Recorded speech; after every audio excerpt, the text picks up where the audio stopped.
अच्छा जी, जैसा कि पहले डिसाइडेड था, एक हफ्ते मैं पहले प्रायर सेशंस के अंदर चैप्टर नंबर 1 2 3 एंड उसके बाद 4 5 6, तो इनके मैं क्वेश्चन आंसर सेशन कह लीजिए या रिव्यू या रिकैप, कुछ एक आध चीज़, कोई कंफ्यूजिंग पॉइंट होता है, कोई क्वेश्चन होता है स्टूडेंट्स के जहन में, तो ये हम सॉल्व कर चुके थे। ठीक है, सो उसके बाद फिर मैंने कंटिन्यू कर दिया था अपने सिलेबस को लेकर के।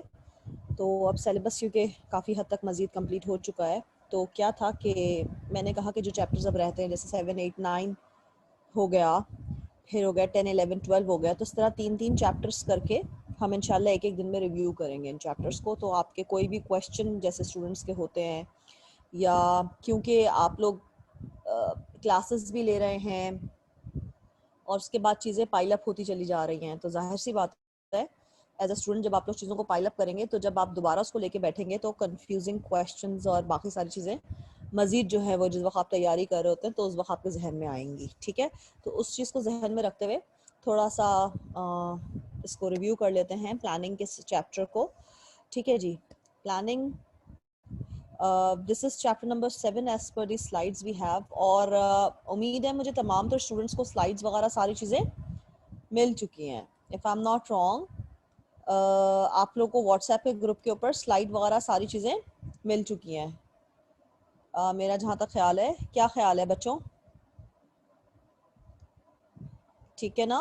तो अब ये प्लानिंग का जो चैप्टर है, I don't know why is this hanging so much, ना आगे जा रही है। अच्छा चलो जी, आगे पीछे भी आ रही है। चलो जी, फाउंडेशंस ऑफ प्लानिंग है, और ये हमारे पास चैप्टर नंबर 7 है। ठीक है, ये 10th एडिशन के हिसाब से चैप्टर नंबर 7 है। Stephen P Robbins is the main author. Stephen P Robbins की बुक का, क्योंकि कुछ बच्चों ने मुझे अभी ज्वाइन किया है अपने पेपर्स के बाद, तो बेसिकली मैंने उनके लिए भी ये चीज़ उन्हें फैसिलिटेट करने के लिए थोड़ा सा मैं रिपीट कर रही हूँ कि देखिए, हम लोग स्टीफन पी रॉबिन्स ICMAP की कोर्स आउटलाइन के ऊपर ये बुक रिकमेंडेड है। ये बुक का कोई भी वर्जन आपको मिल जाए, online version 11th 14th 10th PDF format of the book भी अवेलेबल है। थोड़ा सा आप गूगल कर लें, आपको मिल जाएगा, वरना आप ग्रुप पे व्हाट्सएप के एडेड हैं, वहाँ पर बच्चों ने ऑलरेडी पहले शेयर की हुई है बुक। आप किसी भी बच्चे से बोलेंगे वो दोबारा आपको वहाँ पर शेयर कर देगा। आप ये जो स्लाइड्स हैं आपके कोर्स से रिलेटेड 18 चैप्टर्स की मैं खुद शेयर कर चुकी हूँ। ठीक है, ऑन टू द ग्रुप, तो आपके पास 18 चैप्टर्स की स्लाइड भी मौजूद है। 19 चैप्टर जो एक्सक्लूडेड है, आपके कोर्स आउटलाइन के अंदर इन्वॉल्व इंक्लूडेड नहीं है, तो वो हम नहीं करेंगे। 18 चैप्टर्स आपके पास स्लाइड्स के भी मौजूद हैं उस व्हाट्सएप के ग्रुप पे। ठीक है, इसके अलावा मैंने आपको एक बुक और बोली थी, सीमा का स्टडी टेक्स्ट है। सीमा का स्टडी टेक्स्ट भी प्लीज़ आप ऑन एंड ऑफ खुद फॉलो करेंगे, खुद उस चीज़ को वो करेंगे, क्योंकि उसका मुझे अभी तक PDF वर्जन मिला नहीं है। अगर मुझे मिल जाता है तो उसके अंदर से कुछ पर टॉपिक्स जो कि आपके स्टीफन पी रॉबिन्स से अगर कवर नहीं होते हैं, तो मैं उस बुक से कवर करूंगी। जैसे फॉर एग्जांपल एक दिन मैंने आपको पावर की कुछ चीज़ें डिक्टेट की थी, टाइप्स ऑफ पावर और पावर की चीज़ें, क्योंकि वो सीमा के स्टडी टेक्स्ट से बहुत अच्छा एक्सप्लेन था। ठीक है, और वो स्टीफन पी रॉबिन्स के अंदर इतना अच्छा एक्सप्लेन नहीं है, सिर्फ पावर, अथॉरिटी और रिस्पॉन्सिबिलिटी एंड डेलीगेशन के हद तक एक्सप्लेनेशन है, टाइप्स ऑफ पावर मेंशन नहीं है। ठीक है, तो वो इनिशियल मेरे 2 4 लेक्चर्स अगर आप सुनेंगे तो आपको मिल जाएगा। ठीक है, तो अभी हम तकरीबन 2 मिनट दे दें मुझे बेटा, तकरीबन ये अभी स्टूडेंट्स और भी लॉग इन हो रहे हैं, ताकि फिर हमें रिपीट ना करना पड़े। बस हम 1 2 मिनट के अंदर वेट करेंगे, मैं फिर जो है वो लेक्चर स्टार्ट कर रही हूँ।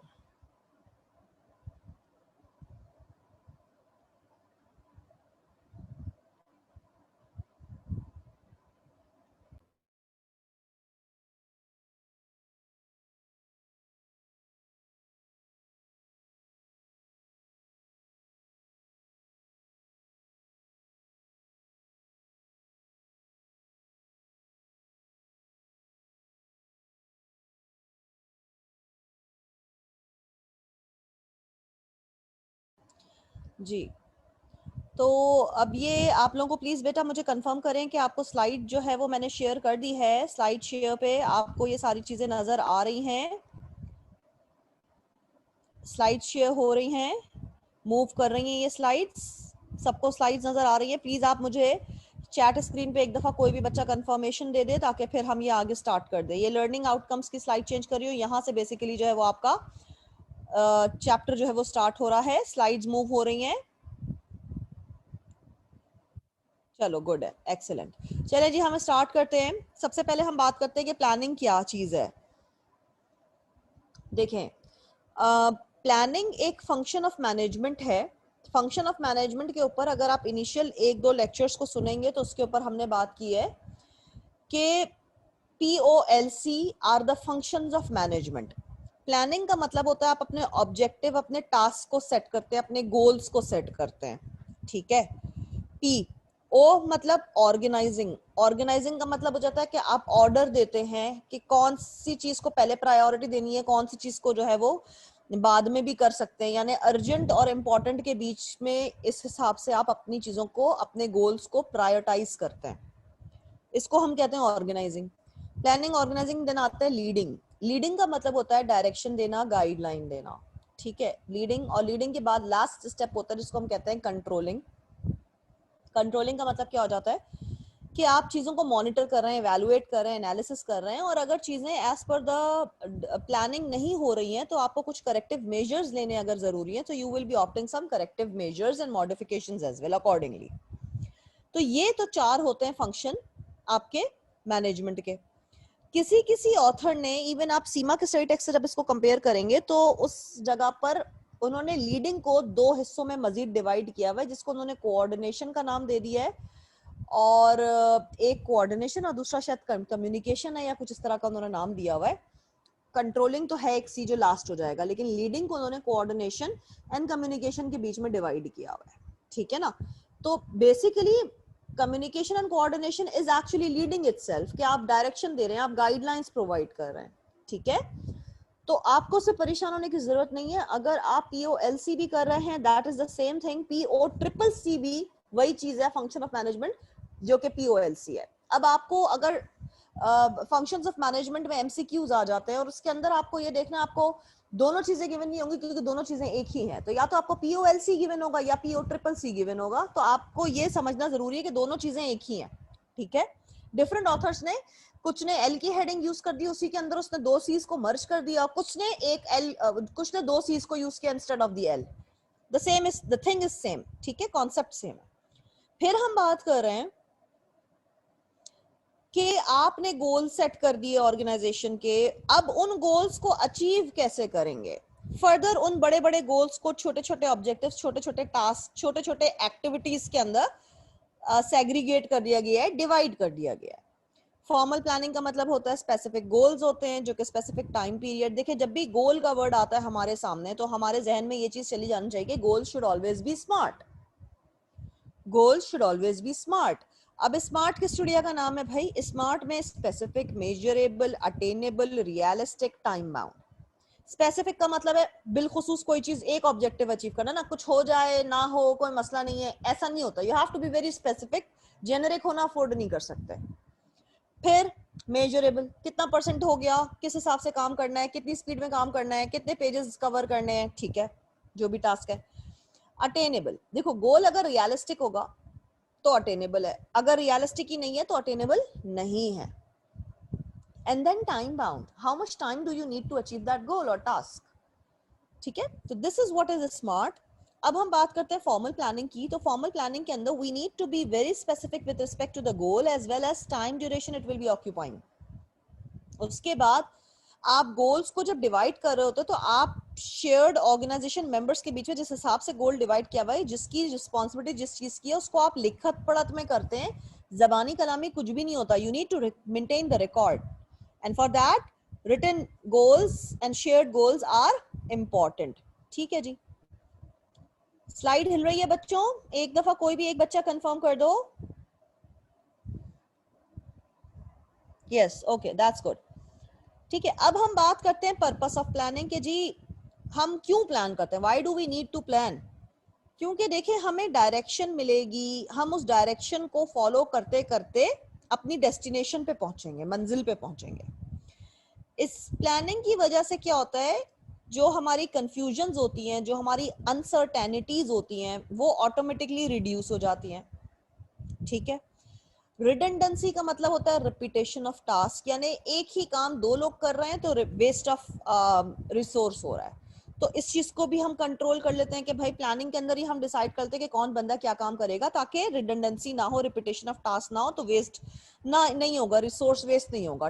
कोई भी दो लोग एक एक चीज के ऊपर काम नहीं करेंगे, everybody will be working on their own task.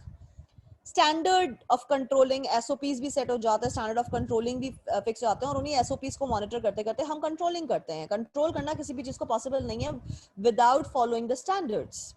ठीक है,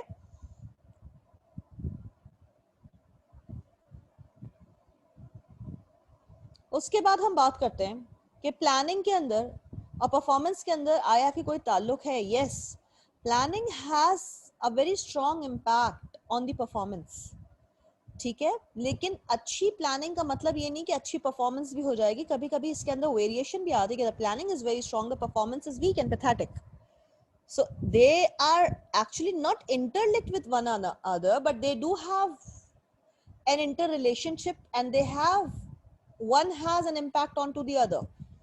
ठीक है, formal planning is associated with higher profits and returns on the assets. हम हमेशा प्लान कर रहे होते हैं to maximize the profit, to increase the profit, to enhance the profit. ठीक है, और positive financial results, of course we are not looking after for the negative or the losses of the financial results, but we are always seeking कि हम इस चीज को मजीद कैसे बढ़ा सकते हैं, प्रॉफिट कैसे इंक्रीज किया जा सकता है। क्वालिटी ऑफ प्लानिंग जो है वो इम्प्लीमेंटेशन के ऊपर, परफॉर्मेंस के ऊपर इफेक्ट जरूर करता है, बहुत गहरा असर करता है। मैंने कहा इम्पैक्ट करता है, बट हम ये नहीं कह सकते हैं कि प्लानिंग अगर बहुत जबरदस्त है तो हमारी परफॉर्मेंस भी बहुत जबरदस्त होगी। Formal planning must be used to several years before planning begin to affect the performance. या प्लानिंग पहले होनी चाहिए, परफॉर्मेंस बाद में होती है, उसके ऊपर इम्प्लीमेंटेशन बाद में होती है। बट कभी कभी जो है वो जैसा हम प्लान करते हैं अकॉर्डिंग टू आवर प्लान्स हर चीज मूव नहीं कर रहे होते, so we should always be ready with the backup plan. ठीक है, तो हमारे पास बैकअप में भी प्लान होना जरूरी है। एलिमेंट्स क्या होते हैं प्लानिंग के, सही है, what are the elements of planning? सबसे पहले goals, goals are the objectives, कि हमारा गोल क्या है। इंडिविजुअल का गोल ऑर्गेनाइजेशन के गोल से अलाइन करना चाहिए। अगर इंडिविजुअल का गोल टीम के गोल से या ग्रुप के गोल से अलाइन करेगा तो जाहिर सी बात है ऑर्गेनाइजेशन के गोल से अलाइन करेगा। ऑर्गेनाइजेशन के गोल से अलाइन करेगा तो that means everybody is moving in the same direction, that is synergy. We use the word synergy for it. ठीक है, सिनर्जी का मतलब होता है कि every individual working in an organisation or a department is actually working in the same direction. और जब हर इंडिविजुअल सेम डायरेक्शन में मूव कर रहा होता है तो जाहिर सी बात है एक डिपार्टमेंट या एक ग्रुप, टीम, सब एक डायरेक्शन में काम कर रहे हैं तो सबकी प्रोडक्टिविटी एड अप कर रही है और performance of the organisation is increasing. ठीक है जी,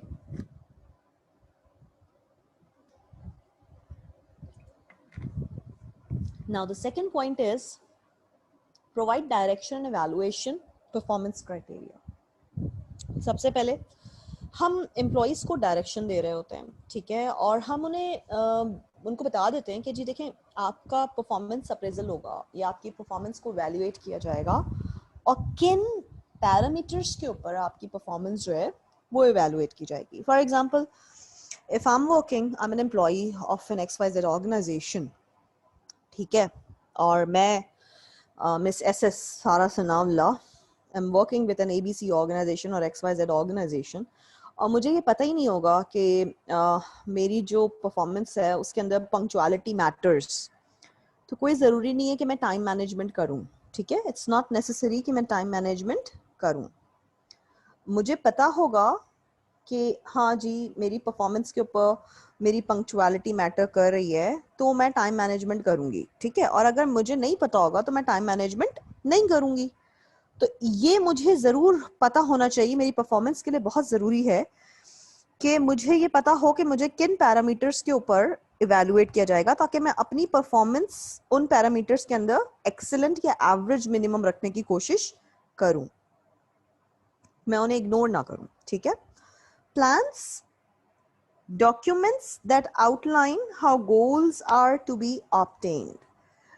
Plans are always supposed to be written. Oral ज़बानी कलामी प्लानिंग नहीं होती है, प्लानिंग को रिकॉर्ड पर लेकर आना होता है। बिकॉज देखो हम भूल जाते हैं ओरल डिस्कशन, हमने क्या प्लान किया था, we have discussed a lot. So goals को हमेशा राइट डाउन करना, प्लान्स को हमेशा डॉक्यूमेंट करना is something really very important. वरना हम अगर प्लानिंग को राइट डाउन नहीं करेंगे, डॉक्यूमेंट नहीं करेंगे, तो गोल्स अचीव करना इज नियर टू इम्पॉसिबल, क्योंकि हम सब भूल जाएंगे. एक वक्त आएगा कि हम भूल जाएंगे what we planned. Describe how resources are allocated in established activity schedules. यानी आपने सब कुछ schedule करना है, schedule करना है, like कि कितना टाइम किस चीज के ऊपर लगेगा, कौन सा रिसोर्स किस डिपार्टमेंट को कितना बजट देना चाहिए, किस डिपार्टमेंट पे आया कि कितने लोग रिक्वायर्ड है. देखो रिसोर्स का वर्ड जब भी आता है, रिसोर्स के अंदर raw material as well as people, both things are resources. ठीक है, तो हमें ये पता होना चाहिए कि एक्टिविटी परफॉर्म करने का हमारे पास कितना टाइम है, क्या डेडलाइन है, और हमें कितने रिसोर्सेज रिक्वायर्ड है उस काम को कंप्लीट करने के लिए. आया कि हमारे पास number of employees are not enough, so we need to hire, we need to arrange some overtime employees, या हमें कोई के उसमें चलाने पड़ेंगे, शिफ्ट्स के अंदर एम्प्लॉइज को बाइफर्केट करना पड़ेगा. So we need to plan accordingly. ठीक है, this is all the part of planning. अच्छा जी, अब हमारे पास टाइप्स ऑफ गोल्स की बात जब हम करते हैं, तो फाइनेंशियल गोल का आपको नाम से ही पता चल रहा है कि पैसा, इंटरनल फाइनेंशियल, कि पैसा किधर से आ रहा है, पैसा किधर जा रहा है, हमने कैसे पैसे को मॉनिटर करना है, कैसे हमें पैसे को रोल ऑन करना है. So this is what will be the financial goals. Strategic goals, नाम से आपको पता चल रहा है, strategic is always long term goals. And long term goals के अंदर एक्सटर्नल फैक्टर्स, एग्जाम्पल कंपैरेटर्स के ऊपर भी नजर रखना बहुत ज्यादा जरूरी है. अगर कंपैरेटर कोई नया प्रोडक्ट लेके आ रहा है, तो हमें भी अपनी स्ट्रेटेजीज अपने प्रोडक्ट लाइन के अंदर अकॉर्डिंगली चेंजेस लानी पड़ेंगी, because that person is our comparator and we can not let him rule the market. हमें भी सेम मार्केट उसके साथ शेयर करनी है, तो हमें भी सेम ऑफरिंग्स रखनी है. ठीक है, with respect to product, with respect to the price of the product, and with respect to the positioning of the product. ठीक है, फिर हम बात करते हैं stated goals versus real goals. Stated goals का मतलब है ये वो गोल्स होते हैं जो हम लिखते हैं, बट जो रियल में काम हो रहा होता है, देखो जो हमने किताबों में लिखा हुआ है उसमें और जो रियल में काम हो रहा है उसमें थोड़ा बहुत वेरिएशन होता है, डेविएशन होता है.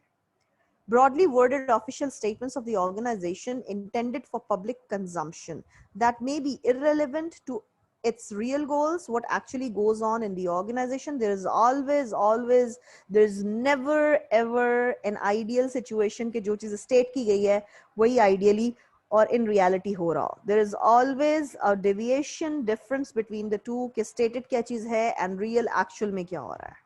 ठीक है, इसको स्किप कर देते हैं, ये वही चीज टाइप्स ऑफ प्लान्स को एक्सप्लेन किया हुआ है. Strategic is long term and directional, single use time. Operational is short term, specific and standing. ठीक है जी, इसको इसमें कोई नई चीज नहीं है, जो हम अभी बात करके आ रहे हैं ये वही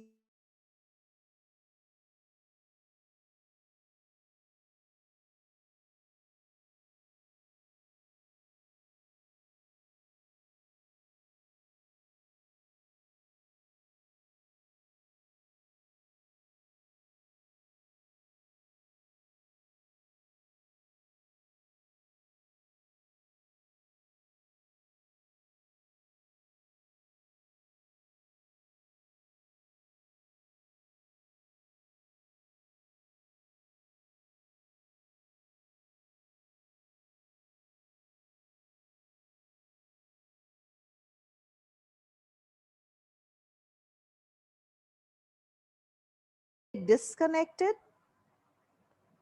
Did I get disconnected? No idea. तब्बा है, पता भी नहीं चला मुझे कब डिस्कनेक्ट हो गए भाई. गॉड. चले जी, are you all able to listen to me? सबको मेरी आवाज आ रही है? मेरे ख्याल से मेरा इंटरनेट का तो प्रॉब्लम नहीं हुआ था, बट ये जूम की तरफ से शायद कुछ टेक्निकल एरर है कि या ओके. चले जी, अब बात करते हैं ऑपरेशनल प्लान्स की. तो जैसा कि हेलो, किसी की आवाज आ रही थी, किसी का माइक वाइक ओपन हो गया है. ऑलराइट, अच्छा जी, हम बात कर रहे हैं ऑपरेशनल प्लान्स की. तो ऑपरेशनल प्लान्स जो हैं वो शॉर्ट टर्म प्लान्स को कहते हैं, डेली रूटीन के प्लान्स को कहते हैं. इसके अंदर क्या होता है कि जो हम बात करते हैं specify the details of how the overall goals are to be achieve, यानी हमेशा वी आर, चाहे हम स्ट्रेटेजिक प्लान की बात करें, हम ऑपरेशनल प्लान की बात करें, हम ओवरऑल ऑर्गेनाइजेशन की वर्किंग के ऊपर बात कर रहे होते हैं, ठीक है, दोनों जगहों पे। बट दोनों जगहों पे एक चीज का फर्क होता है, ऑपरेशनल का मतलब होता है short term day to day routine daily activities, and strategic का मतलब है long term, that is from 3 to 5 years of time that is extended period of time, ठीक है, that's the only difference। फिर हम बात करते हैं long term plans and then short term plans, अभी हमने बात ही की थी। फिर specific plans and directional plans. चलो जी, लॉन्ग टर्म का मतलब ही हो जाएगा 3 साल, minimum 3 years, 3 to 5 years plans को हम कहते हैं long term plan. Short term plan 1 साल से छोटा प्लान, 6 महीना, 3 महीना, 1 साल से जो भी ड्यूरेशन कम होगा उसको हम कहते हैं मैक्सिमम ये 1 साल तक का प्लान होता है, इससे ज्यादा नहीं होता है, ठीक है। स्पेसिफिक प्लान्स का मतलब होता है आपने गोल्स को डिफाइन कर दिया है बहुत क्लियरली, कोई room for interpretation, room for deviation, room for flexibility नहीं है। You are very specific, you are very clear with your plans, ठीक है। फिर हम बात करते हैं डायरेक्शनल प्लान्स। डायरेक्शनल प्लान्स जो है ना वो अब थोड़ा फ्लेक्सिबिलिटी हो जाती है, ठीक है। ये एक जनरल गाइडलाइन होती है, ठीक है, जो कि आपको फोकस प्रोवाइड कर रही होती है, आपको डायरेक्शन प्रोवाइड कर रही होती है towards the implementation and achieving the final goals of the organization, ठीक है। यहाँ तक किसी को भी कोई सवाल? Single use plan one time, ठीक है, वन टाइम प्लान होता है। वन टाइम प्लान का मतलब क्या होता है भाई, एक दफा यूज हुआ, सिचुएशन जो है वो यूनिक, कभी once in a blue moon के अंदर कोई यूनिक सिचुएशन आती है, सिंगल। अब ये बारिशें कितनी अरसे बाद कराची में इस तरह की हुई थी, ठीक है ना, तो ये क्या सिंगल टाइम प्लान जो है वो किस तरह से हमने ओवरकम कर ली सिचुएशन। कोई हमने मुस्तकिल तौर पे इसको नहीं कि हर साल ही ऐसे बारिशें होनी है, नहीं जी, वन टाइम का मसला था, हमने वन टाइम प्लानिंग करके सिचुएशन को ओवरकम कर लिया, ठीक है। स्टैंडिंग प्लान्स के बारे में हम बात कर रहे होते हैं, यानी अब क्या है कि ये रिपीटेडली ऑन एंड ऑफ होता रहता है, तो ये वो प्लान्स होते हैं जो हम ऑन एंड ऑफ बना के रखते हैं, ये गाइडलाइंस, ताकि हमें ये सिचुएशन आएगी, जैसे ही सिचुएशन आएगी हमने स्टैंड बाय।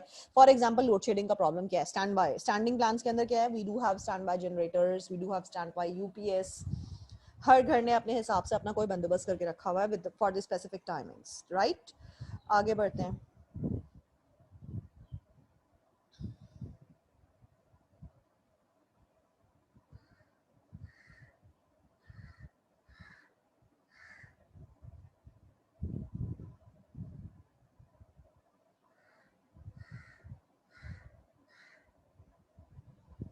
अच्छा जी, अब हम बात करते हैं ट्रेडिशनल गोल सेटिंग के ऊपर, ठीक है। ये क्या होता है, इसके अंदर बेसिकली ट्रेडिशनल का मतलब है जो ज़माना से चलता आ रहा है, ये टॉप मैनेजमेंट जो है वो ऑर्गेनाइजेशन जो है के वो गोल सेट कर देते हैं। For example maximization of the profit, ये एक ऐसा गोल है जो अरसे ज़माने से चलता आ रहा है, ठीक है। फिर उन बड़े गोल्स को हम छोटे सब गोल्स के अंदर डिवाइड करते हैं, ठीक है। और मैनेजमेंट को ये पता होता है, जो टॉप मैनेजमेंट मैनेजर्स होते हैं वो basically they are looking at the bigger picture. Bigger picture का मतलब है वो दूरअंदेशी के साथ वो मुकम्मल तौर पे ऑर्गेनाइजेशन का पूरा फायदा देख रहे हैं, उनको सब कुछ नजर आ रहा है, उन्हें हर डिपार्टमेंट के अंदर क्या हो रहा है वो they are not least bothered about it, कि कौन क्या काम कर रहा है, किसको क्या रिसोर्स मिले हुए हैं, किसको क्या बजट दिया गया है। They are looking at the bigger picture, bigger side of the picture, ठीक है। goals are intended to direct guide and constrain the from above। Basically जो है गोल्स को क्या क्यों होता है कि गाइडलाइन आपको, डायरेक्शन आपको हर लेवल के ऊपर मिले, ताकि कोई भी रुकावटें, कोई भी प्रॉब्लम्स आई, so you are able to handle those situations, challenges को आप हैंडल कर सकें। गोल्स बेसिकली क्या होता है, गोल्स के अंदर जो ना वो क्लैरिटी, कभी कभी लोअर लेवल मैनेजर्स फोकस करते हैं, इंटरप्रिटेशन के अंदर ना डिफरेंस आ जाता है, क्लैरिटी ख़त्म हो जाती है। और क्योंकि क्या होता है, बिकॉज वो सिर्फ छोटे पैरामीटर को देख रहे हैं, they don't have an outlook over the bigger picture. उन्हें सिर्फ अपने डिपार्टमेंट के टारगेट अचीव करने से मतलब है, उन्हें नहीं उन्हें इतना ज़्यादा वो कंसर्न नहीं होता कि जी ओवरऑल ऑर्गेनाइजेशन की क्या परफॉर्मेंस है, क्या प्रॉफिटेबिलिटी है, ठीक है। तो ये traditional style of goal setting होता है। अब यहाँ पर देखें, इसी चीज़ को एक्सप्लेन किया हुआ है जो अभी हमने बातें की हैं कि टॉप मैनेजमेंट क्या गोल सेट कर रही है, डिवीजन मैनेजर्स जो हैं उनका क्या ऑब्जेक्टिव हो जाएगा, फिर फंक्शंस आ गए तो डिपार्टमेंट्स आ गए तो हर मैनेजर का क्या ऑब्जेक्टिव होगा, उसके बाद इंडिविजुअल ऑपरेशनल लेवल के लोग आएंगे जो कि वो कहेंगे हमारा क्या इंटरेस्ट है, ठीक है। So this is how top manager से लेकर के ऑपरेशनल स्टाफ के लोग इन्वॉल्व हैं वन वे और the other in achieving those goals, ठीक है। मेंटेन हायरार्की, अभी आपने देख लिया कि टॉप मैनेजमेंट से लेकर के लोअर स्टाफ के लोग, that was from the operational level भी लोग मौजूद थे। integrated network of goals that result from establishing a clearly defined hierarchy of organizational goals. हर इंसान को पता होता है कि उसकी रिपोर्टिंग लाइन क्या है, वन अप क्या है, वन डाउन क्या है, मैं किसको रिपोर्ट कर रही हूँ, मेरा बॉस कौन है और मेरा जूनियर कौन है, मुझे काम किससे करवाना है, ठीक है, मुझे डेलीगेशन किसको करनी है।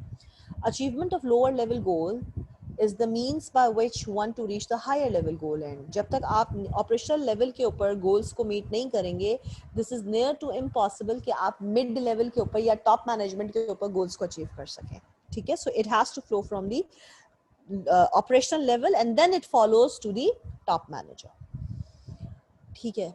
फिर हम बात करते हैं MBO, that is management by objective. अब हम अपने एम्प्लॉयज़ को उनके गोल सेट करने में इन्वॉल्व रखते हैं। Specific performance goals are jointly determined by employees and managers, यानी एम्प्लॉयज़ अपने मैनेजर्स के साथ मिल करके अपना गोल डिसाइड करते हैं कि जी हम ये काम कर लेंगे, ये काम मैं करूँगा, मैं इतने दिन में ये काम कर लूँगा। दे आर टेकिंग पार्टिसिपेटिंग, ठीक है, they are taking initiative, they are taking interest, they are involved. Progress towards accomplishing the goals is periodically reviewed, और progress जो है वो periodic जो like every fortnight or every weekend or maybe every 15 day or in a month, ये duration जो है वो fixed होता है कि हम जो है वो गोल्स को कब रिव्यू करेंगे कि हाँ जी कितना परसेंटेज ऑफ द काम हो गया और कितना नहीं, कितना बाकी है अभी, फिर उस हिसाब से प्लान किया जाता है, ठीक है। Rewards are allocated on the basis of progress towards the गोल।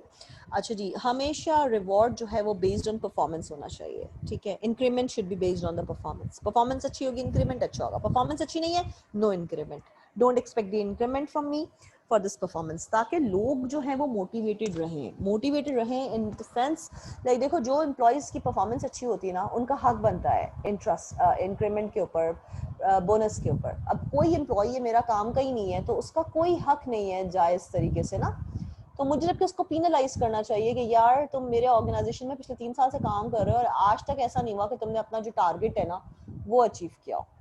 तो you have to be like you know very, I say कि इसके अंदर कोई प्रॉब्लम नहीं चाहिए। तो जो काम के लोग होते हैं ना उनको तरक्की मिलती है और जो काम के नहीं होते उन्हें तरक्की नहीं मिलती। That the rule is very simple और क्रिस्टल क्लियर है, ठीक है।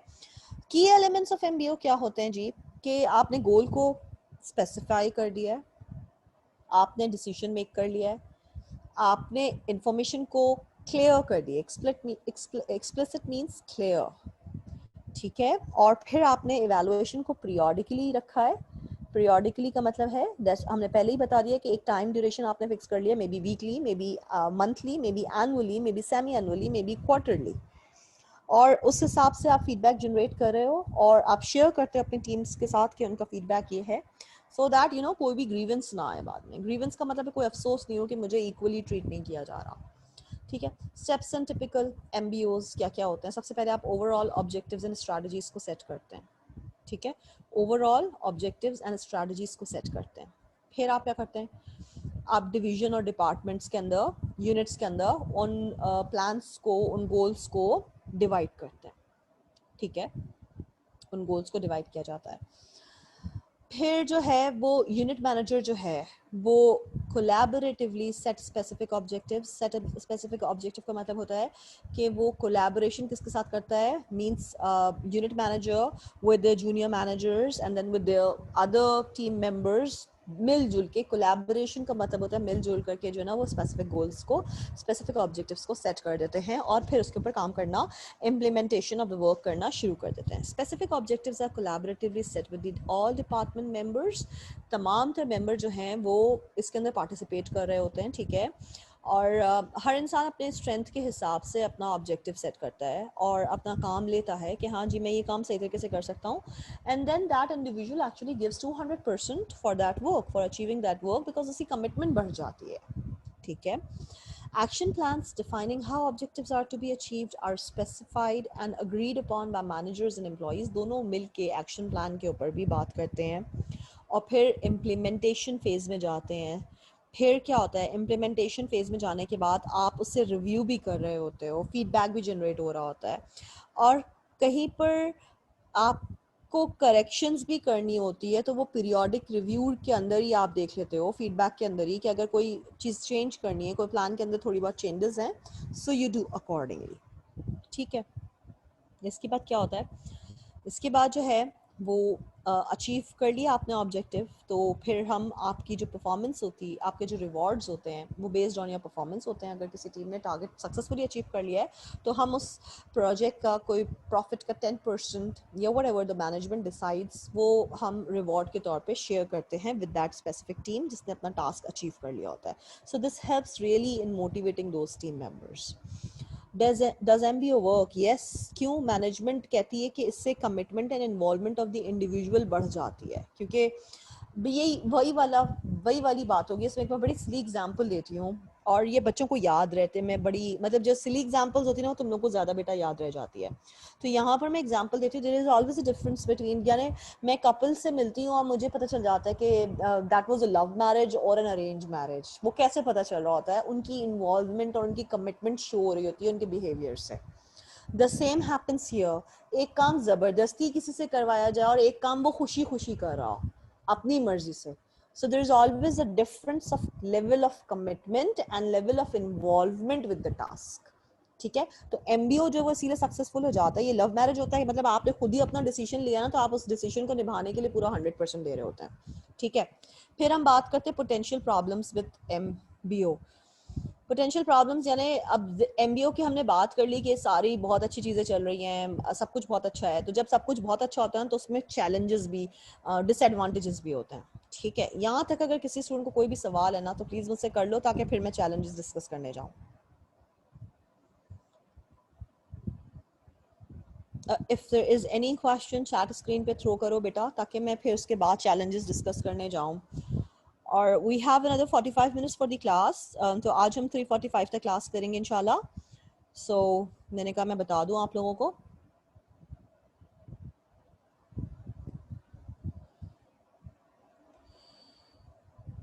कोई क्वेश्चन है किसी को?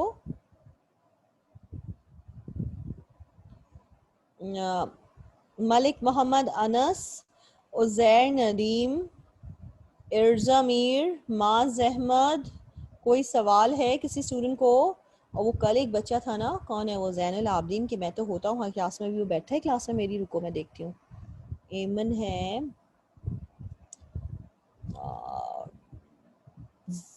जुल्नैन है, जैनुल आबदीन नहीं है आज की क्लास में। ठीक है, एक मिनट रुको मैं देख लूँ, शायद आगे कहीं पे हो वो जैनुल आबदीन। देखो ये रिकॉर्डेड लाइन पे मैं बोल रही हूँ जैनुल आबदीन आज की क्लास में एब्सेंट है। और वो अब बच्चा फिर बोलेगा नहीं मैं तो आपकी सारी क्लासेस लेता हूँ, हो सकता है वो बाद में मेरे लेक्चर्स रिकॉर्डेड सुन लेता हो, but that's not the point. You should always be there during the class timings. Salma होती है यूजली। बाकी तो मुझे इर्जा मीर को भी मैं आई नो द नेम, और जुलैन भी ठीक है, ये भी क्लासेस ले रहे होते हैं। अनस भी होते हैं देयर इन द क्लास। बाकी बच्चे कुछ एक दो मुझे मतलब दो चार मुझे नए नज़र आ रहे हैं, बट दैट्स ओके। अगर किसी स्टूडेंट को कोई सवाल है तो प्लीज़ बेटा मुझसे चैट स्क्रीन पे थ्रो कर दो and I will try to answer your question.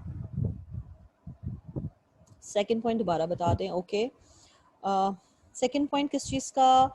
Uzair Nadeem, second point किस चीज़ का पूछ रहे थे बेटा? कौन सी स्लाइड का? ये वाली स्लाइड का?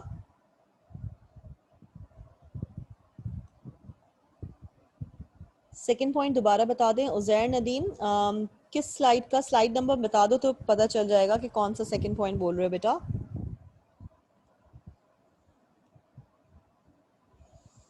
पोटेंशियल प्रॉब्लम, ऑलराइट, ठीक है। पोटेंशियल प्रॉब्लम्स तो मैंने अभी डिस्कस ही नहीं किए बेटा जी। पोटेंशियल प्रॉब्लम चैलेंजेस पे तो मैं आई नहीं हूँ, अभी स्टार्ट कर रही हूँ। चलो जी पढ़ते हैं। सबसे पहला वाला पॉइंट है पोटेंशियल प्रॉब्लम का, not an effective in dynamic environment that you need that require constant resetting of the goals. अच्छा, डायनेमिक एनवायरनमेंट के अंदर क्या होता है, द एनवायरनमेंट इज चेंजिंग। मजे की बात है, अब तुम फैशन इंडस्ट्री को देख लो, कभी जो है वो तुम्हारे बिल्कुल जो है वो petite size like narrow bottoms चल जाते हैं, कभी जो है वो तुम्हारे जो है वो बेल शेप्स चल रहे होते हैं, बूट कट जो होते हैं, बूट कट। अच्छा, बूट कट के अंदर अभी आजकल जैसे देख रहे हैं कि वो high waist rise and like, और उसके साथ बूट कट अजीब सा फैशन इन है, पुराना फैशन ना 70s वाला वापस आ रहा है, ठीक है। सो अब जब इन्वायरमेंट के अंदर चेंजेस आ रही है तो ऑफकोर्स तुम अपना ड्रेसिंग स्टाइल चेंज करोगे ना, क्योंकि तुम्हारे इन्वायरमेंट के अंदर सराउंडिंग के अंदर चेंजेस आ रही है तो तुम भी वो चीज अडेप्ट करोगे। तो क्या होता है कि प्रॉब्लम ये आती है कि आपने जब एक गोल सेट कर दिया है और इन्वायरमेंट के अंदर चेंजेस आ गई हैं, तो आपको अपने गोल के अंदर भी तो रीसेट करना पड़ेगा ना, अपनी अपनी आप अपनी ड्रेसिंग स्टाइल को, अपने आपको दोबारा शॉपिंग जाना पड़ेगा, दोबारा चीजें स्टिच करवानी पड़ेंगी अपने साइज के हिसाब से। सो यू नो, जब आपके एनवायरनमेंट के अंदर चेंजेस आ रही हैं तो वो चेंजेस अडेप्ट करनी पड़ेंगी आपको, और आपको अपने गोल्स को भी रीसेट करना पड़ेगा अकॉर्डिंगली, ठीक है, ताकि अलाइनमेंट रहे। फिर हम बात करते हैं over emphasis on individual accomplishment may create problems within the team work. या टीम के अंदर 4 लोग काम करने वाले, पांचवा बेचारा सोतू है। जब टोटल पूरी टीम का आउटपुट अच्छा होगा, क्योंकि 4 मेंबर जो बड़े स्ट्रांग हैं वो एक वीक को भी उठा लेंगे, उसको भी धक्का स्टार्ट में लगा लेंगे, बट उन चारों को ये प्रॉब्लम होगी कि यार काम हम करते हैं मगर ये इसको भी इक्वल इंक्रीमेंट मिल रहा है, इसको भी इक्वली शाबाशी मिल रही है, तो कॉन्फ्लिक्ट आएगा, ठीक है। allowing the MBO program to become an annual paperwork shuffle। या MBO के अंदर क्या होता है, आप एक तो आप किसी भी किस्म की प्लानिंग कर रहे हो, उसको डॉक्यूमेंट कर रहे हो, ठीक है। डॉक्यूमेंट करने के साथ क्या कर रहे हो कि आपको एनुअल सालाना पेपर के अंदर चेंजेस लेके आनी पड़ेंगी, बिकॉज क्या हो रहा है, आपके इन्वायरमेंट के अंदर चेंजेस आ रही हैं, तो आपको अपने गोल्स के अंदर भी चेंजेस लेके आनी है, तो paper shuffling will be required. MBO stands for management by objective. Management by objective. And that is Hafiz Zain. Did you join us really late? बेटा यहाँ पर देखो क्या एक स्लाइड पे भी लिखा हुआ था, MBO या मैनेजमेंट बाय ऑब्जेक्टिव्स, क्या लिखा हुआ है, थोड़ा सा आंखें खोलो, ठीक है। अच्छा जी, अब हम बात करते हैं, आपके पोटेंशियल प्रॉब्लम्स डिस्कस हो गए, अब कैसे हम गोल्स को लिखें, ठीक है। How, what do we mean by the term well written goals? उनके अंदर ऐसी क्या कैरेक्टरिस्टिक्स, ऐसी क्या खुसूसियात होनी चाहिए कि उनको हम बोलें कि ये well written goals हैं, ठीक है। सबसे पहले बात करते हैं written in terms of outcomes not actions, ठीक है। हम एक एक एक्शन को डिफाइन नहीं कर रहे होंगे, हम टोटल आउटपुट पे जाएंगे, आउटकम पे जाएंगे, व्हाट इज द बेनिफिट, ठीक है। We will be focusing on the end, not how we reach the end or what steps we took in order to achieve that outcome. We are focused on the outcome, that's the end, not on to actions and how did we reach there, not on the means, ठीक है। दूसरा measurable and quantifiable। measurable का मतलब है कि आप उसे नाप सकें, कितना परसेंटेज हो गया, ठीक है। और क्वांटिफाइबल मेजर हम तभी कर सकते हैं जब आप नंबर्स की बात करते हो, ठीक है। specifically defines how the outcome is to be measured and how much is expected। हमसे कितने यूनिट्स मजीद बेचने की एक्सपेक्टेशन है, 100 units, 2000 units, you know, this is quantifiable, numbers, fixed, certain, sure, clear as to time frame and कब तक इसको accomplish करना है, the deadline is supposed to be mentioned, maybe 15 days, maybe 6 months, maybe a year। ये मुझे 2000 million जो है वो profit चाहिए है in a year's time, so you need to be very specific about the time deadlines। challenging yet attainable। देखो challenging कोई भी काम जो मेरे हिसाब से आसान नहीं होता है, और अटेनेबल मतलब फिर मैं बहुत फनी सी अजीब व गरीब एग्जांपल दे रही होती हूँ। देखो कुछ चीज़ें हमें पता है कि वो हमारे लिए करना पॉसिबल नहीं है, ठीक है। तुम लोग अपनी लाइफ में से एक एग्जांपल ले लो, for example all those smokers who plan to quit smoking, ठीक है, all smokers when they plan to quit smoking, challenging है बट अटेनेबल है, क्योंकि उनके अपने विल पावर के ऊपर डिपेंड करता है कि how well they do and how quick they do this.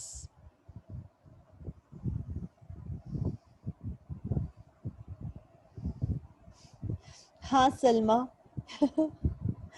आज मैंने थोड़ी सी चेंज कर दी है एग्जाम्पल, वो तो तुम लोग को समझ में आ ही गया ना अटेनेबल की। मैं एग्जाम्पल देखो, सलमा को याद है कितनी नॉटी बच्ची है ये। देखो मैं बताती हूँ क्या होता है कि exactly she is right. Attainable के अंदर मैं ये बहुत एग्जाम्पल रिपीट करती हूँ हर क्लास के अंदर, जहाँ भी पढ़ा रही होती हूँ अटेनेबल की बात आती है ना, तो मेरी एक एग्जाम्पल मुझ से थड़ा करके निकलती है, वो मैं अपने आप को रोक नहीं सकती। अक्सर होता है तुम लोग की एज में क्या होता है कि सुनने सुनने में आता है ना कि जानू का हो तो चांद तारे तोड़ लाऊं।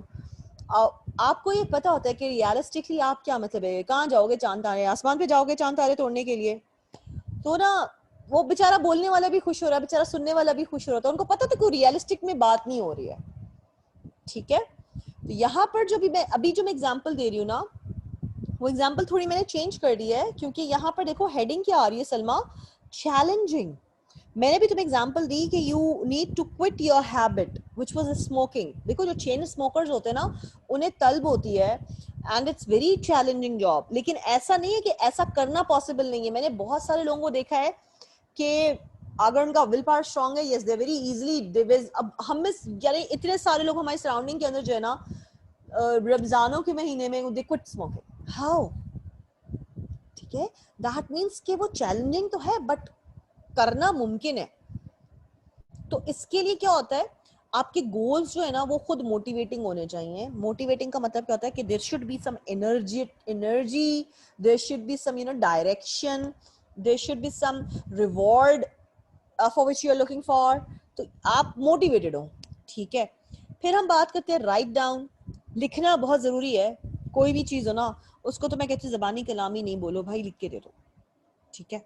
क्योंकि ज़बानी कलामी तो तुम लोग कुछ भी बोल जाओगे, फिर जब मैं तुम लोग को आके पकड़ूंगी तो मुझे तो जो भी बात करनी ना, अक्सर क्या होता है या वंस व्हाट हैपेंड वाज कि हम लोग जो ना एचआर के लोग वो अक्सर बेवकूफ़ बना रहे थे अपने एम्प्लॉइज़ को कि ना नेक्स्ट उसमें तुम्हारा प्रमोशन पक्का डन है, बिल्कुल तुम बस ये टारगेट अचीव कर दो, लगे रहो मुन्ना भाई, बस उसके बाद ना तुम्हारा तो नेक्स्ट ट्रेन के अंदर हम तुम्हें प्रमोट कर रहे हैं। तो जब मेरे साथ ये किया जाता है तो मैं कहती हूँ लिख के दे दो, तो बॉस ने मेरी शक्ल देख रहे थे, तुम मुझे बहुत चलाक हो। मैं कहती हाँ जी, क्योंकि मैं खुद ये जबानी कलामी मुंह की फायर बहुत कर रही होती हूँ, तो मुझसे जो है ना वो मुझे आप चिपकाने की कोशिश ना करें, आप मुझे लिख के दे दें। रीजन बीइंग कि अगर आप लिख के देंगे that means that's for sure, उसके अंदर कोई चेंजेस जब तक नहीं आ सकते, जब तक कोई बड़ा कोई इनकलाब या बड़ा इन्वायरमेंटल चेंज ना आ जाए या ऑर्गेनाइजेशन डूबने लग जाए, वो बनना होने लग जाए कि फिर मैं जाके बोलूँ बेवकूफ़ी लगूंगी मैं, फिर मैं बोलूंगी देखिए आपने मुझे ये लिख के दिया था कि आप मुझे प्रमोट करेंगे, तो वो ऑर्गेनाइजेशन ही बंद हो रही है तो वो कहाँ से मुझे प्रमोट करेंगे? तब तक उस सिचुएशन में तो समझ में आता है कि फ्लक्चुएशन आ गई है, ठीक है। जैसे अभी कोविड का अचानक से प्रॉब्लम आई, सो अभी तक कुछ श्योरिटी नहीं है, मतलब कितने अभी आज मैंने 2 स्कूलों का सुना कि वो बंद हो रहे हैं, अब मुझे नहीं पता how authentic the news is. तो अब क्या है, अनसर्टेन एक सिचुएशन है, तो इसमें अभी हम लोग खुद कंफ्यूज हैं कि कुछ कंफर्म नहीं है, कुछ लिखा लिखत पढ़त में नहीं है, जो होगा वो देखा जाएगा। अच्छा, अब मैं इसीलिए अपने जो मेरे फिजिकल क्लासेस के भी जो स्टूडेंट्स हैं उनको भी मैं बोल रही हूँ please go online and listen to my lectures, और कोई भी सवाल आता है तो आके मुझसे क्लास में करो, ठीक है।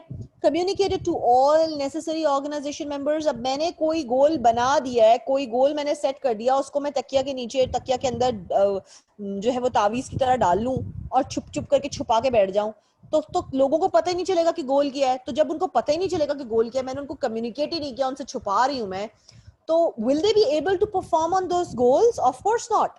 तो क्या करना होता है कि मैंने जब गोल सेट कर दिए हैं तो मैं गोल्स को जाके अपनी ऑर्गेनाइजेशन में अपने टीम मेंबर्स के साथ सबको वो गोल्स बताऊंगी कि हमने ये टारगेट अचीव करना है, ताकि हर इंसान सेम पेज के ऊपर जाके काम कर सके, ठीक है। कोई सवाल यहाँ पर है सलमा, कोई सवाल आ रहा है तुम्हें?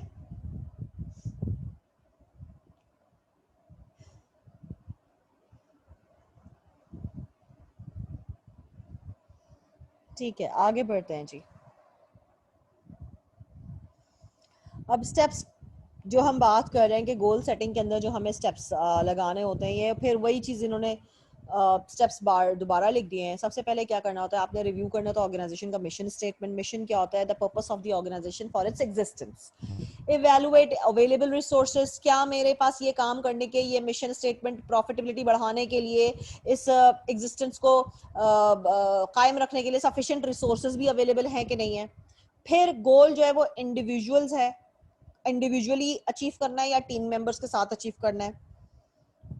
और गोल का वर्ड जब आ गया तो स्मार्ट होना तो उसका लाजिम है। फिर हम बात करते हैं write down the goals and communicate them, मतलब ऑफ कोर्स जो आपके टीम मेंबर्स हैं, जो दूसरे मेंबर्स हैं आपके ऑर्गेनाइजेशन में जिन्होंने उस गोल के अंदर रोल प्ले करना है, उनको बताएं, उनसे जाके गोल शेयर करें ताकि वो भी काम कर सकें सेम स्टाइल से, सेम पेज के ऊपर। Review results and whether goals are being met और नॉट, अगर मेट नहीं हो रहे हैं तो कोई भी करेक्शन रिक्वायर्ड है, आप मॉडिफिकेशन करेक्शन कर सकते हैं, करें। डेवलपिंग प्लान्स, अच्छा जी, जब हम प्लान बना रहे होते हैं तो बेसिकली कंटिजेंसी फैक्टर क्या होता है?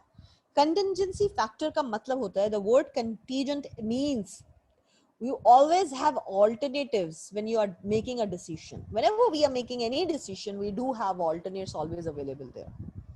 ठीक है, अब क्या होता है, manager level in the organisation, strategic plans at higher levels, operational plans at lower level. ये मैनेजमेंट आपको हमने बताया है, वो जो पिरामिड बताया है उसके अंदर strategic means top management, operational means the bottom line, which are actually the routine people or the labor people.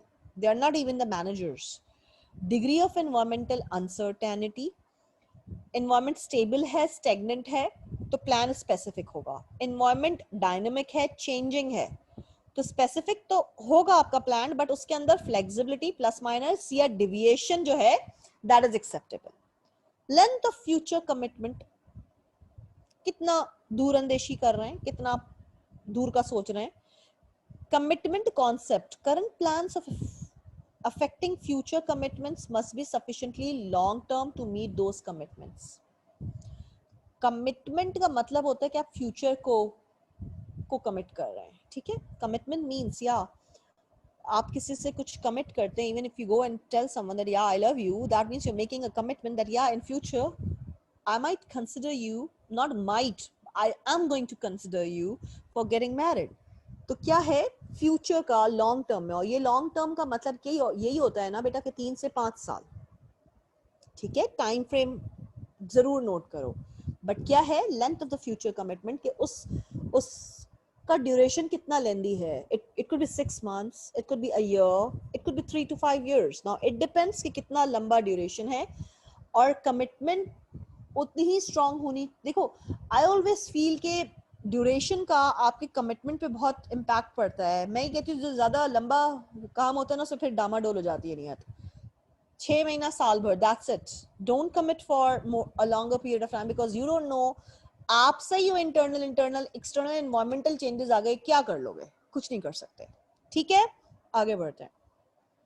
This is how the hierarchy works. Top manager को देखो स्ट्रेटेजिक प्लानिंग के अंदर इन्वॉल्व होता है, मिड मैनेजर ह्यूमन स्किल्स के अंदर involve होता है, फर्स्ट लेवल मैनेजर्स, अब यहाँ से मिड लेवल का फर्स्ट लाइन मैनेजर स्टार्ट हो रहा है, ये सुपरवाइजर नहीं है, कीप दैट इन माइंड। यहाँ पर फर्स्ट लेवल मैनेजर लिखा हुआ मींस ये मिड मैनेजर का पार्ट है, ठीक है।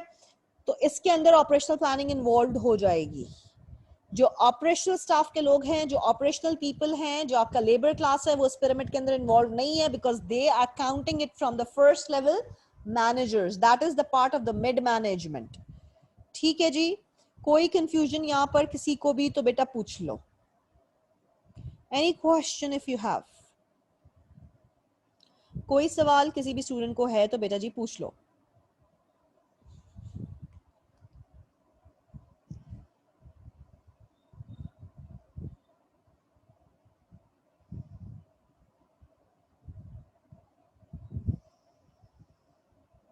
सुपरवाइजर्स इसमें नहीं आएगा। हमा तारिक, ये जो फर्स्ट लाइन मैनेजर होता है ना बेटा जी, इसी को सुपरवाइजर बोलते हैं, और इस पिरामिड के अंदर फर्स्ट लाइन मैनेजर से ही स्टार्ट है, that means that's the supervisory level, ठीक है।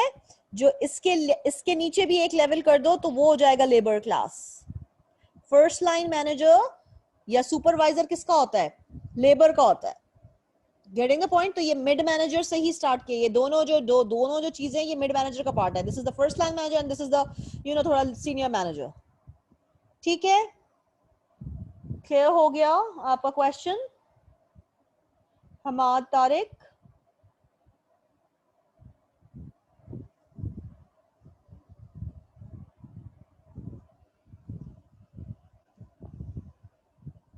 ओके गुड, अब आगे बढ़ते हैं।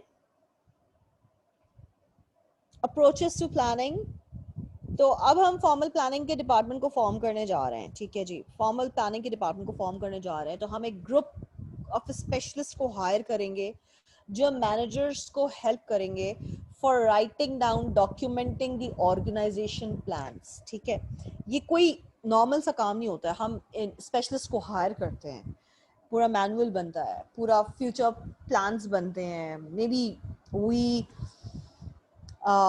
किसी भी प्रोजेक्ट के लिए हम ऑक्शन में जाएं, हम लोगों से बोलें कि अपने प्रपोजल्स को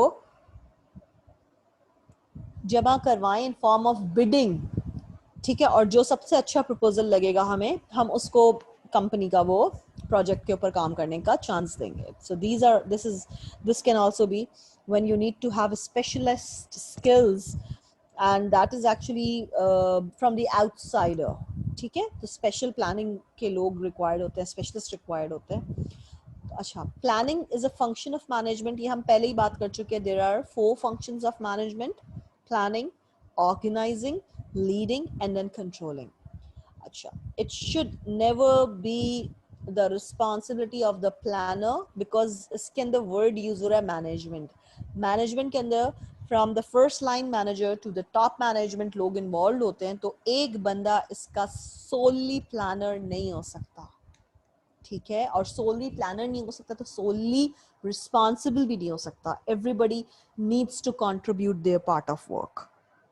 ठीक है,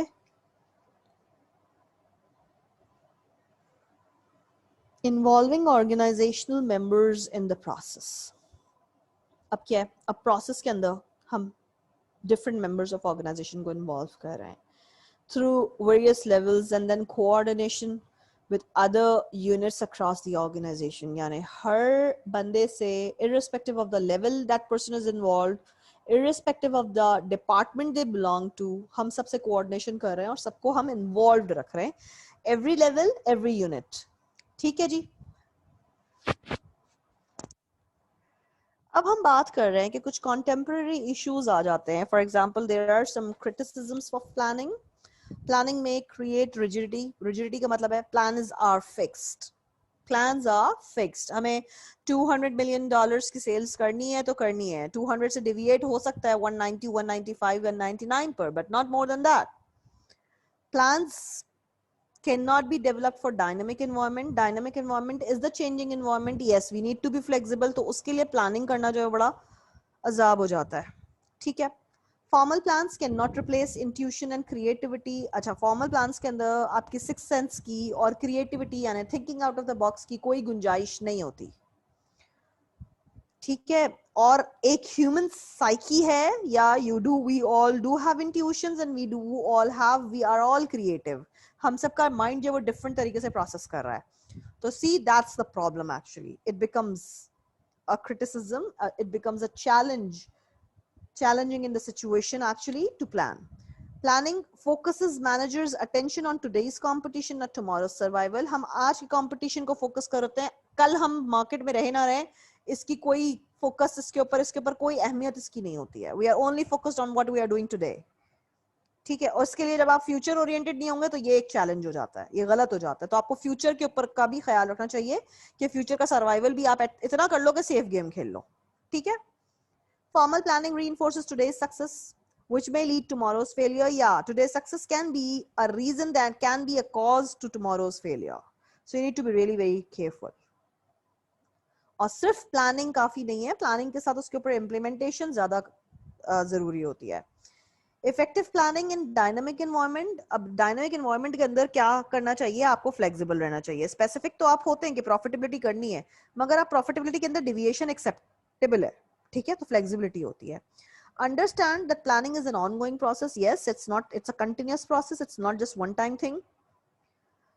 Change plans when conditions warrant. Like, आपको लग रहा है alarming conditions हैं, you need to move on to plan B, plan C, whatever plan you think that it's suitable for the environment or the situation. Persistence का मतलब है consistency के साथ काम करना in the right direction. Of course, अगर आप hard working हैं for a longer period of time, it always pays you off. It never is wasted. Flatten the organization hierarchy to foster the development of planning skills at the organization level. मतलब foster the organization hierarchy के अंदर क्या होता है कि यार आपको approvals के साथ काम करना चाहिए, हर level को clearly पता होना चाहिए कि ऑर्गेनाइजेशन के किस लेवल के ऊपर किसके पास कितने पावर है, कितनी अथॉरिटी है, और उस हिसाब से आपने इस चीज को प्रमोट करना चाहिए कि कोई हर्ज नहीं अगर आप अपने बॉसेस की अप्रूवल को सीक कर रहे हैं. There is no harm because you know boss always has more experience and authority than I do have, so you should always encourage it. यहां तक चलें जी, ये खत्म हुआ चैप्टर. अब मुझसे बच्चों तुम लोगों को इस चैप्टर से रिलेटेड कोई भी सवाल है तो कर लो.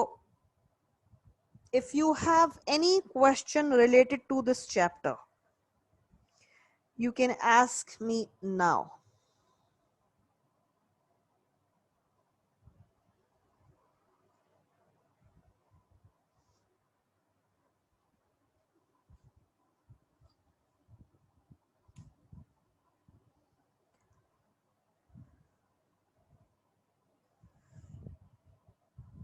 जी बिल्कुल, चैट स्क्रीन पे क्वेश्चंस को थ्रो करो and I am answering your questions.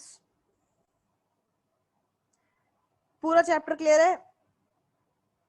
सवाल, एनी क्वेश्चन, जल्दी बोलो ताकि फिर मैं दूसरी चीजें स्टार्ट करूं. We have somewhat around 20 minutes. I'm starting the other chapter. ठीक है, पूछ लो.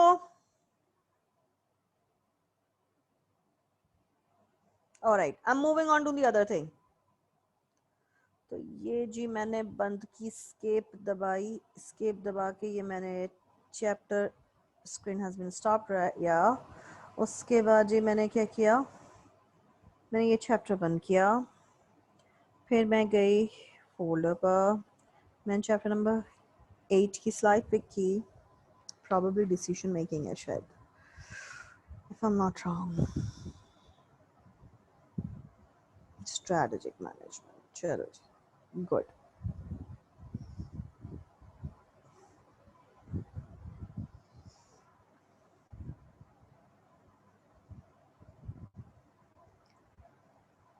चलो जी, strategic management का मतलब क्या होता है? Strategic is long term and long term planning या management top managers का काम होता है. ठीक है, ये top managers का काम होता है.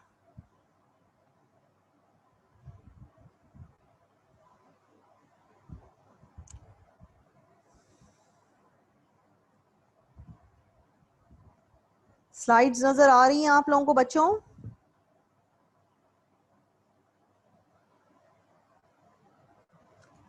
स्लाइड्स नजर आ रही हैं आप लोगों को?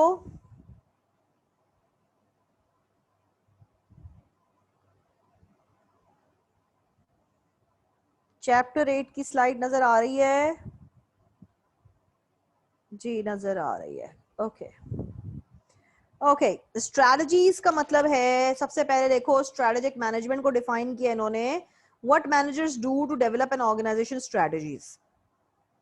अब ऑर्गेनाइजेशन की प्रॉफिटेबिलिटी इंक्रीज करनी है तो उसको हमने उसके लिए उसको ट्रिक्स टैक्टिक्स हैंडल करने की सिचुएशन, उनको हम स्ट्रैटेजीज कहते हैं. You need to come up with new strategies. Strategies का मतलब ही क्या है? Planning at top management, planning at the top management level, at the top level. ठीक है, the decisions and actions that determine the long run performance of an organization. और long run का मतलब ये होता है कि ये कोई 4 महीने 6 महीने की बात नहीं होती है, 3 से 5 साल की बात हो रही होती है.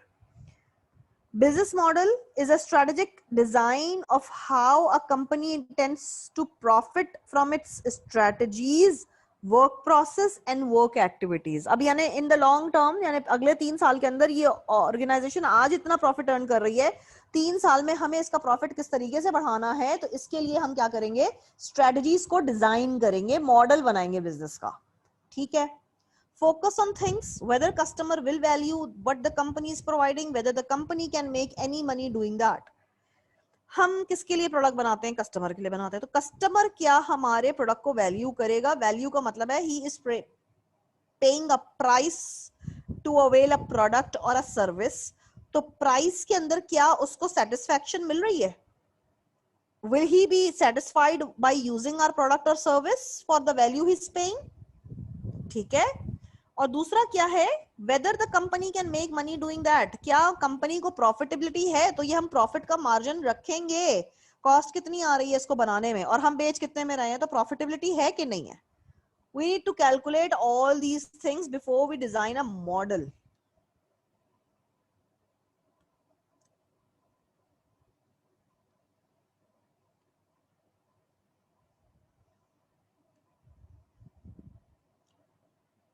Why is strategic management important? ठीक है भाई, ये important क्यों है, 3 रीजंस है इसकी. It results in higher organizational performance. जाहिर सी बात है, जब आप टॉप मैनेजमेंट 3 साल से ज्यादा अरसे के लिए कोई स्ट्रेटजी फाइनलाइज कर रही है, तो परफॉर्मेंस के ऊपर तो उसका असर होगा ना. परफॉर्मेंस का मतलब है प्रॉफिटेबिलिटी तो बढ़ेगी, प्रोडक्टिविटी तो इंक्रीज होगी, परफॉर्मेंस हमारी इंप्रूव होगी, बेटर होगी. ठीक है.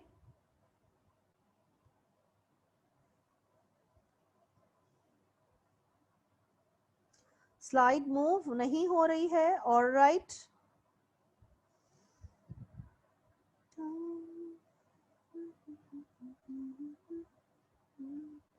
देखो बेटा, अब आ रही है आपको स्लाइड नजर.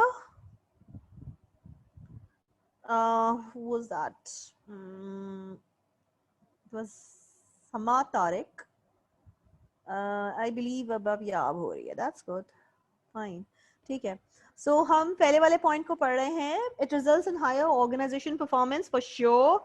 अगर मैं जो हूँ वो लॉन्ग टर्म के ऊपर अपनी प्लानिंग कर रही हूँ, मैं एक मॉडल बना रही हूँ, तो मुझे परफॉर्मेंस को बढ़ाने के लिए, अपनी प्रोडक्टिविटी को एनहांस करने के लिए जाहिर सी बात है प्लान करना होगा. और जब मैं प्लान करूंगी तो मैं सिर्फ इंप्लीमेंट भी करूंगी, तो मेरी ऑर्गेनाइजेशन ज्यादा प्रॉफिट अर्न कर सकेगी. ठीक है. दूसरा, it requires that manager examine and adapt to business environment changes. adapt का मतलब है you are ready to change.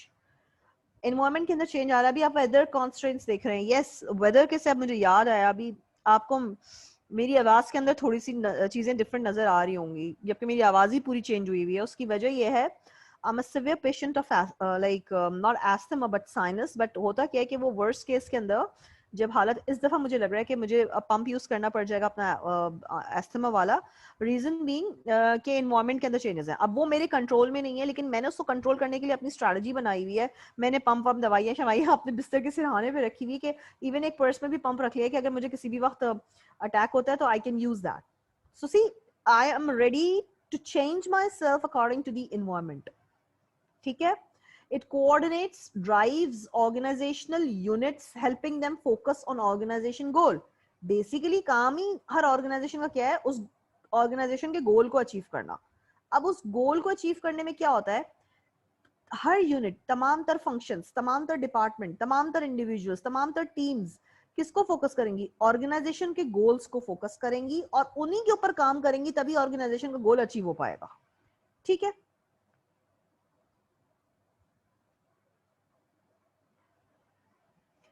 इसके अंदर भी यही चीज हो रही है. देखो, हमेशा एक बात याद रखना, यहाँ पे स्वॉट एनालिसिस की बात हो रही है.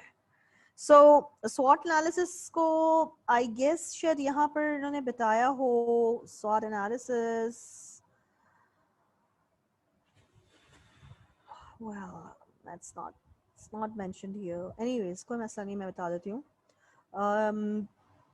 स्वॉट एनालिसिस बेसिकली क्या होता है, there are two factors which are internal factors होते हैं. किसी भी ऑर्गेनाइजेशन की स्ट्रेंथ एंड वीकनेस उसका इंटरनल कंट्रोल होता है। इंटरनल का मतलब है कि उसका एक्सटर्नल एनवायरनमेंट से कोई लेना देना नहीं है, that these are the controllable factors. कौन कंट्रोल कर सकता है? ऑर्गेनाइजेशन या इंडिविजुअल खुद कंट्रोल कर सकते हैं, ठीक है। यानी स्ट्रेंथ मुझे पता है, हर अब एक एज ए ह्यूमन बीइंग आपको भी आपकी स्ट्रेंथ पता होगी, आपको आपकी वीकनेस पता होगी।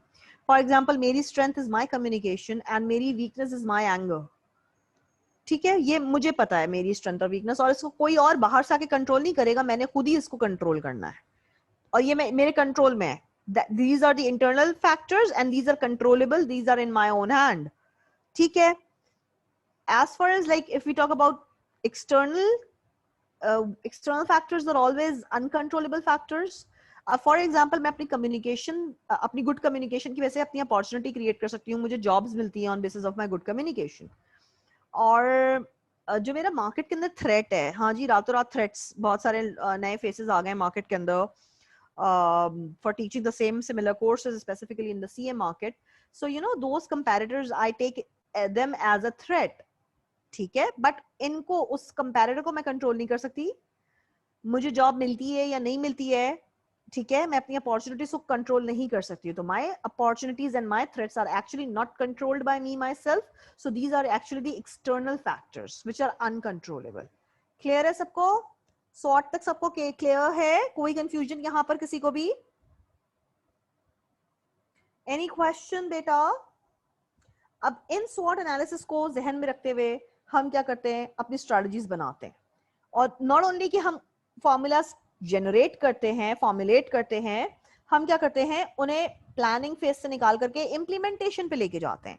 और इम्प्लीमेंटेशन पे ले जाने के बाद हम उसे एवेलुएट करते हैं, कहीं पे कोई चेंजेस करनी पड़ती है तो हम अकॉर्डिंगली कर लेते हैं, ठीक है। यहाँ पर किसी स्टूडेंट को कोई भी सवाल है बेटा? फिर नहीं हो रही क्या स्लाइड मूव? हमाद बेटा क्या कह रहे हो? हाँ हो रही है ना, गुड। Any question? सलमा कहाँ गायब हो? समझ में आ रहा है बेटा? उजैर, मलिक, मोहम्मद अनस, माज अहमद, सबको समझ आ रहा है या सिर्फ एक ही बच्चा पढ़ रहा है मुझसे, वो बेचारा हमाद, क्या नाम है, हमाद तारिक, बाकी सब सो रहे हैं?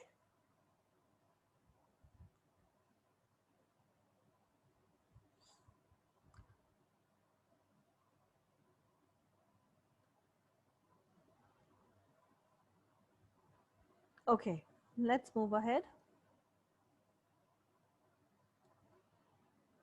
फिर हम बात करते हैं, अब इसका ना प्रोसेस है, process one, step number one क्या है? स्टेप नंबर वन है कि ऑर्गेनाइजेशन का मिशन स्टेटमेंट, उसके गोल्स और उसकी स्ट्रेटजीज के ऊपर फोकस करना। मिशन स्टेटमेंट क्या होता है?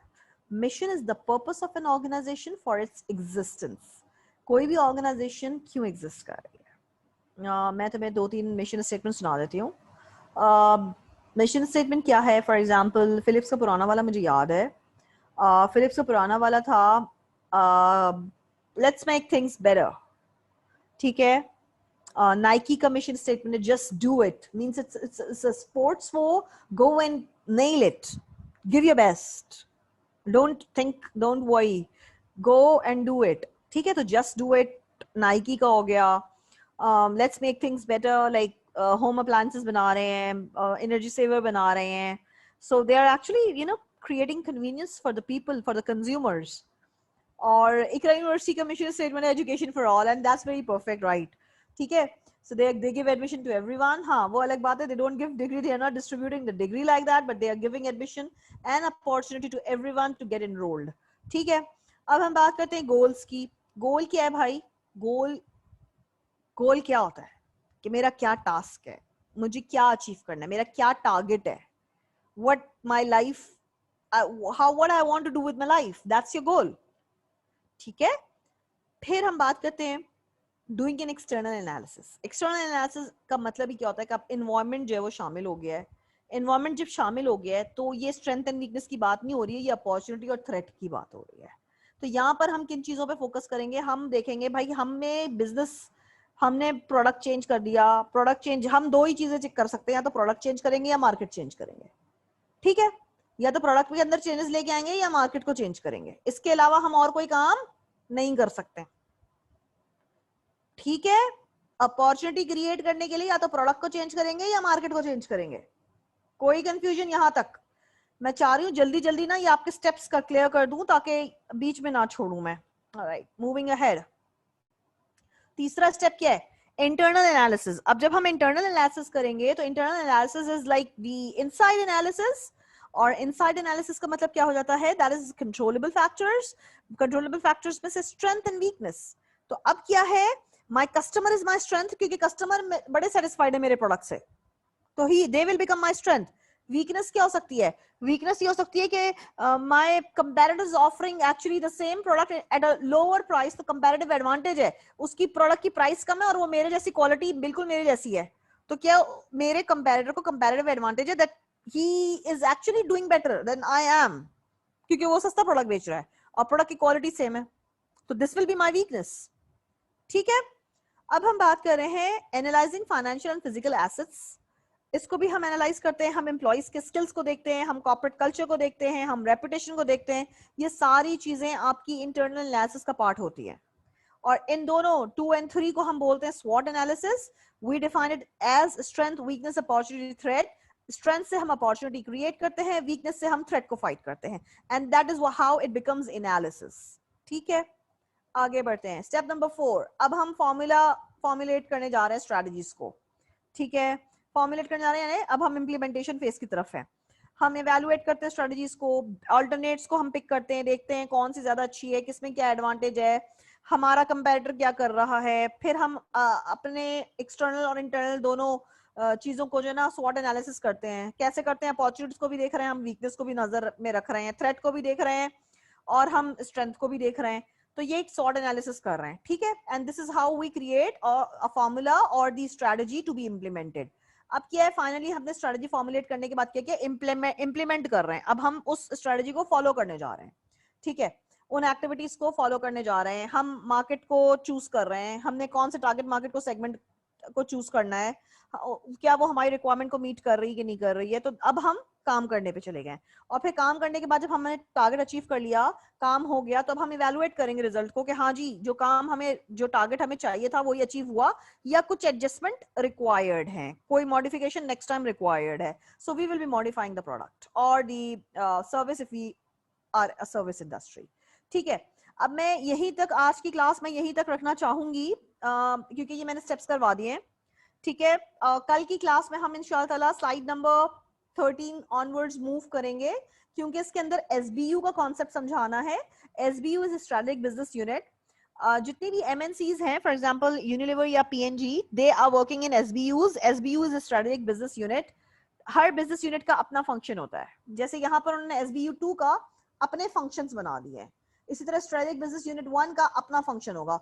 फॉर एग्जाम्पल समझ लो कि यूनिलीवर के सोप कैटेगरी ले लो, तो ये लक्स का अपना एसबीयू होगा, कैप्री का अपना एसबीयू होगा, सेफगार्ड का अपना एसबीयू होगा। ठीक है, और ये समझ लो एसबीयू 1 जो एसबीयू 2 जिससे ये सारे आपको नजर आ रहे हैं डिपार्टमेंट्स, समझ लो ये लक्स है, और ये लक्स का अपना रिसर्च एंड डेवलपमेंट डिपार्टमेंट है, लक्स का अपना मैन्युफैक्चरिंग डिपार्टमेंट है, लक्स का अपना मार्केटिंग डिपार्टमेंट है, लक्स का अपना ह्यूमन रिसोर्स डिपार्टमेंट है, लक्स का अपना फाइनेंस डिपार्टमेंट है।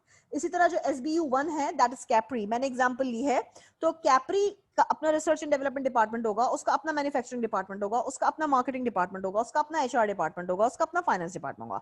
लाइकवाइज सेफगार्ड का ये अपने सारे डिपार्टमेंट्स होंगे। This is how the concept of SBU is working. इसके ऊपर हम फर्दर डिस्कशन करेंगे इंशाल्लाह ताला कल की क्लास में। I will be bidding you bye in a while. अगर आपको यहां तक कोई क्वेश्चन है तो प्लीज मुझसे पूछ लो। इस स्लाइड तक, इन 6 स्टेप्स तक अगर किसी भी स्टूडेंट को कोई भी सवाल है, you can throw your question onto the chat screen and I will try answering. We have a couple of minutes and then I'm bidding you bye.